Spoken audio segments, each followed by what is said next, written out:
We are live. We are live. In 5. We are live. 4. We are live. 3. We are live. 2. We are live. 1.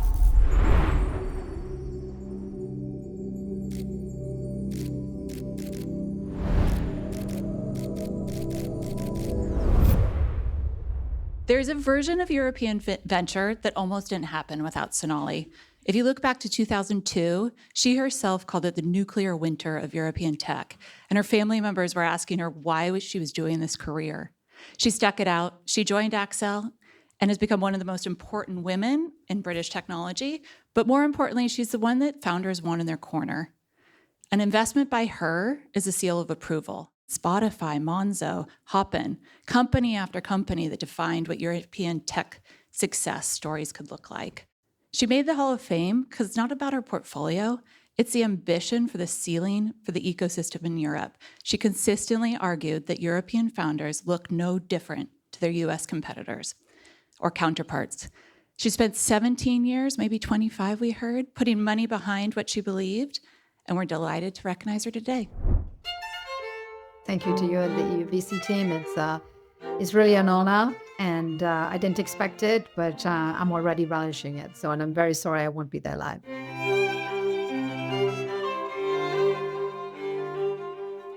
I had to sort of read it 3 times, which I don't know what that says about what, I expected either from Chris or kind of my own expectations. I think my feeling was one of being truly humbled. Very much think of myself and our role in the industry as really enabling and sitting behind the people who do the very hard job, the founders who are the center of it all. And they are the ones at the coalface sort of, taking the blows and kind of living to fight another day and just doing something that's beautiful even when it doesn't work from a standing start. And so I think to have any recognition is sort of not how we look at the business. The business is really all about the founders. So I think feeling humble was really the most dominant sensation. And yeah, I guess excited for what that might mean.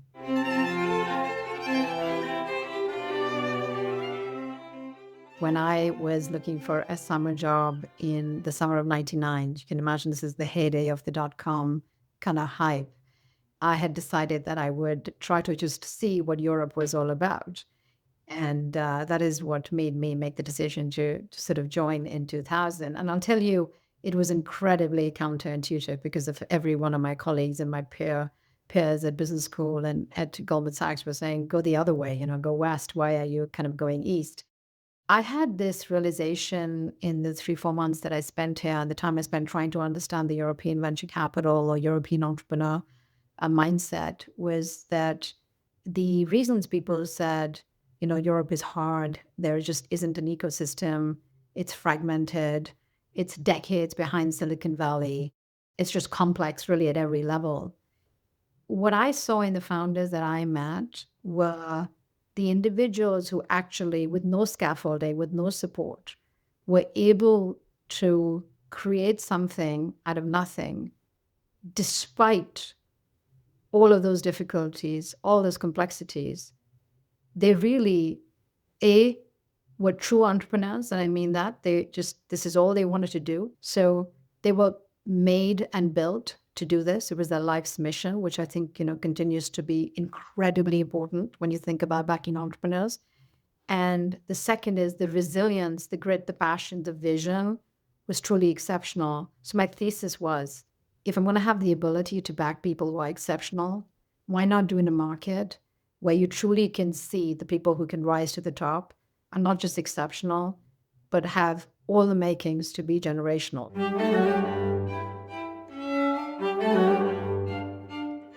So I mean, this was the body of work by our team, right? Not all myself, but we very much think of it as a team sport. I think the common thread was individuals who wanted to build something on the global stage, who had kind of an ability to see around corners and join dots in a way that, we felt kind of was incredibly insightful and incredibly smart, but a determinism that we found just a spirit that was indomitable and a determination that was almost mind-blowing, which is against the odds to build a music company competing with an Apple, sitting in Stockholm, very far from kind of the center of Hollywood where all the labels were and the power center was. It was just counterintuitive in every sense, and that's why you really had to believe that somebody who wanted to do something and go against the grain did it with the level of determination, I'll use that term again, of resilience and grit and passion that was sort of, it wasn't going to be conquered anytime soon. So I think we saw just incredible individuals with a vision and grit that we were just magnetically attracted to. And I think the other element to talk about is people will talk about Silicon Valley as being kind of this centralized ecosystem, which is really a flywheel in many ways. Europe, and the thing that we love about it, is incredibly fragmented, which of course creates the challenges, but it's also the opportunity that you find these individuals in Vilnius, in the case of Vinted, or Bucharest, in the case of UiPath, or Perm, which is where a company called Miro was founded from, and of course Helsinki, which, Nokia was there, but at the time there was not that much going on in Helsinki when Ilkka started Supercell. And if you think about, this is the opposite of, right, of Silicon Valley, that you have this fragmentation of geographies and these various kind of hubs or clusters, and the ability to navigate and really try and find great individuals regardless of where they are, and not sort of do the paintbrush of either in the valley or not, I think has always been very central to our thesis, which is it's not just about the valley, hence Europe. And in Europe, it's not just about the couple of obvious places. We go wherever it says on the tin, formidable entrepreneur. So I think that is something that really I've really absorbed, because in many ways, somebody said once, I think, culture is software of the mind. It takes time for these ecosystems to build. So it has to start from somewhere. And bringing it back to the discussion of how did I feel, I felt humbled when I got the email from Chris, because in many ways, I think we owe a lot to these first, second, third generation of entrepreneurs who really paved the way, right? Because if you don't see it, you can't be it. And that's exactly what they did. And they did this in very far-flung places. So I think it's the belief in the individual, and it's the belief that Europe has these incredible pockets of talent, regardless of where they come from.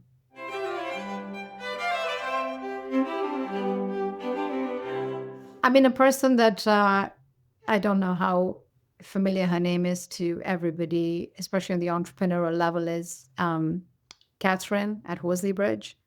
I think as an LP, she has been an incredible believer in the strength of the European ecosystem and the strength of the European founder. Investing in this geography early required conviction, but then it really required a lot of commitment to stay the course. Not only did she stay the course, she supported funds like us, funds like Index, and many others, and gave us just, incredibly thoughtful and wise advice along the journey, because we all have our J curves, we all have our ups and downs. And so thinking about, reminding us that this is a power law business, this is about the generational founders, and hearing that from a supportive investor, the same way we like to be supportive investors to our founders, I think she's been incredibly invaluable, and that's at the LP level. And to me, I think the rest of the repeat founders that we've talked about, the Ilkas of the world, the Martin and Daniel X of the world, the founders of UiPath, the Daniel Dines, and the scores of others I'm not mentioning. And the reason I say that is because in the first generation, a lot of the founders, didn't give back. But since then, all of these founders have consistently given back with their time and their capital. And now we really see the recycling, right? We have 400 unicorns. I think our first unicorn was in 2005. So we had to wait 5 years. And then we had to wait another year, another 3 years for the second one in 2008. So there were 2. And now there's 400. It's incredible. It's changed. But what's more exciting and what's more validating is that of those 400, I think about 280 of them have created, more than 2,000 new startups. And that's the software of the mind. That's the culture changing, right? Where in all of these cities, this is happening because of the recycling of talent and capital. And I don't think it would have happened without these founders.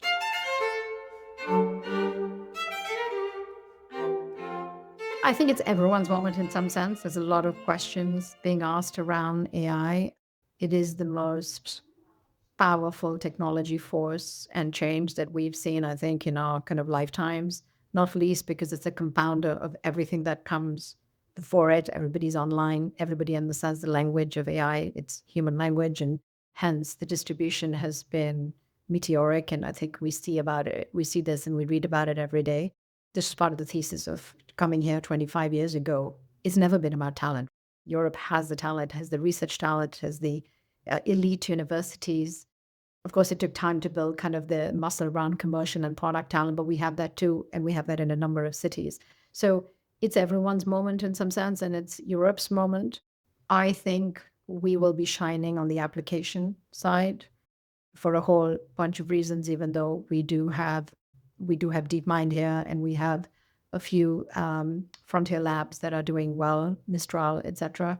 I think we've been always very strong on the application layer. And my view is that the customers, the design customers, the enterprises are moving really fast, whether that's in Germany, whether that's in France, whether that's the UK. I wouldn't have said that a year ago. So it's really about building a global leader in Europe across categories, which is what we've done, right? In fintech, we've done that in e-commerce, we've done that in gaming, we've done that in open source. So, and we've done that, of course, in automation and other areas of application software. So AI is just the next, if you will, fabric that we're going to build on top of. And so that's where we're really seeing some incredible talent, whether it's 11 Labs, Lovable, Synthesia, N8N, and many more. And I think we're still early in terms of seeing that, because the real adoption at the enterprise level is happening literally as we speak. Everyone's talking about agentic AI and enterprise harness. And so I think we're incredibly well positioned to make sure that we take that on at a global scale.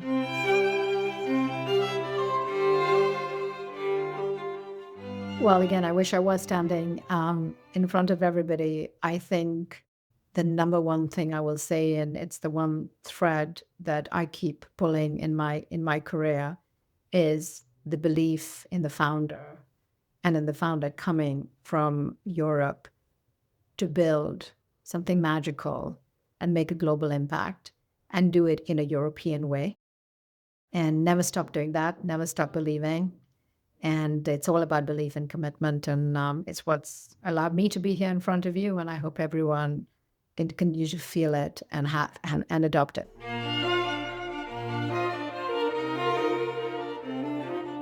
It's frustrating, but it's also heartening to see that the elderly always have better advice for you than you think you have for yourself. But I think we're all about pattern recognition, and it's really important when you see a special founder, you fall in love immediately, right? You fall in love because people are great storytellers.